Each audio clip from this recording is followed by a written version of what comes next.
Your kitchen, your way. Hey guys, welcome to Your Kitchen Your Way. In this video, I'm going to show you how I make my cheddar broccoli soup. Let's get to it. So I was really excited to make this dish because I'm a huge fan of Panera's cheddar broccoli soup. And if you are a fan of their soup as well, this one is definitely for you. This dish was so much easier to make than I thought, and you can do it too. And let's get straight to it.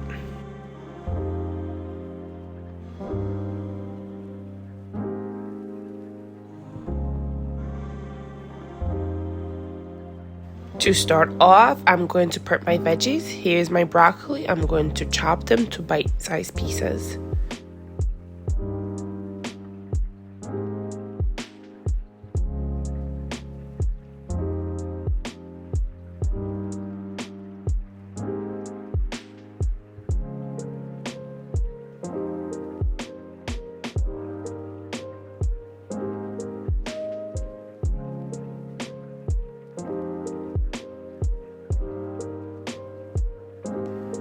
Now for my carrot, I'm going to peel my carrot first and then I am going to grate it. You can cut them into matchstick pieces, but I've just decided to grate it instead. It was much easier to do.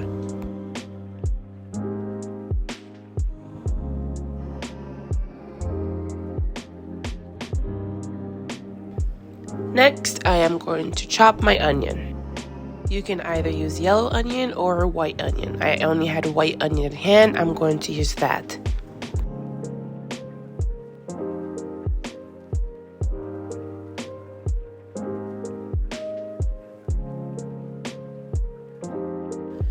Now I'm going to mince my garlic. If you don't have this tool, you can just always chop the garlic by hand or grate it as well. For my cheese, I just bought a piece of cheese from my deli section at my grocery store.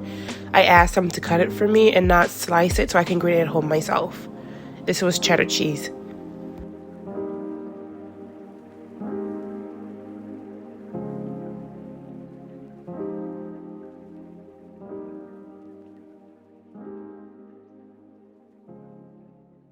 To start cooking, we're going to melt some butter in a pot.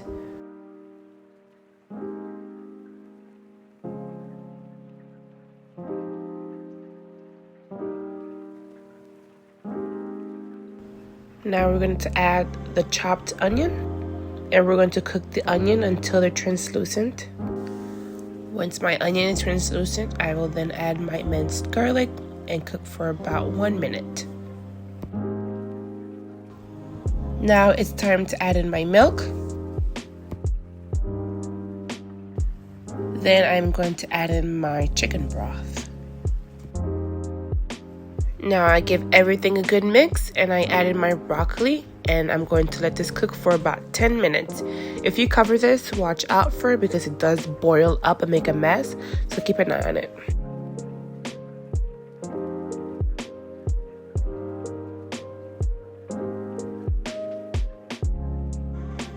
Once 10 minutes are up, I will add in my cream cheese and I'm going to give this a mix.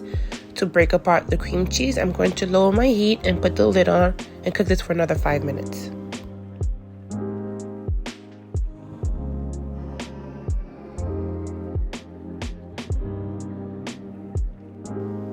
After the 5 minutes, I will add in my shredded carrots,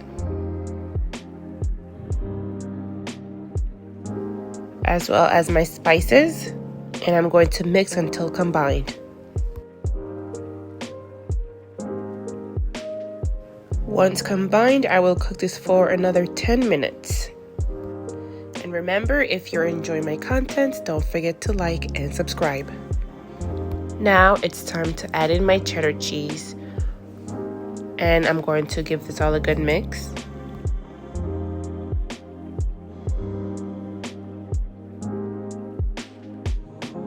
Once the cheese is mixed in, you can just turn off your heat.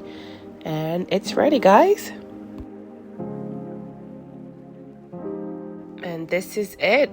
I enjoyed mine with some toasted garlic bread and was absolutely delicious. You can enjoy it with a bowl bread as well if you like. And like I said, this was easier to make than I thought. It was full of flavors and it was so yummy. Enjoy, guys. Stick around for the detailed ingredients at the end of the video. Thank you for watching. If you enjoyed my video, don't forget to like and subscribe and check out my channel.